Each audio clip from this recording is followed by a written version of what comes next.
ঘুষ ও দুর্নীতি বন্ধের মাধ্যমে কারাগারের বেশিরভাগ সমস্যার সমাধান সম্ভব বলে মন্তব্য করেছেন স্বরাষ্ট্র উপদেষ্টা অবসরপ্রাপ্ত লেফটেন্যান্ট জেনারেল মোহাম্মদ জাহাঙ্গীর আলম চৌধুরী।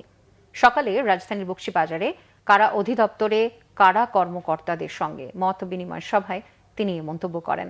উপদেষ্টা বলেন, বৈষম্য বিরোধী ছাত্র আন্দোলন শুধু কোটার জন্য হয়নি, এর পেছনে মূল কারণ হিসেবে কাজ করেছে ঘুষ, দুর্নীতি ও দ্রব্যমূল্যের ঊর্ধ্বগতি। তিনি বলেন, ঘুষ খাওয়া চলবে না, যেভাবেই হোক ঘুষ খাওয়া বন্ধ করতে হবে, এর কোনো বিকল্প নেই। কারাগারকে সংশোধনাগার হিসেবে গড়ে তোলার আহ্বান জানান স্বরাষ্ট্র উপদেষ্টা।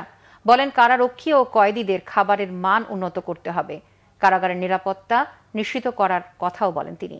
কারারক্ষীরা তাদের যে সমস্যার কথা বলে, তবে একটা বড় সমস্যা তাদের খাওয়ার মান ঠিক নেই। এটার ভিতরে একটা বড় ধরনের ঝামেলা আছে।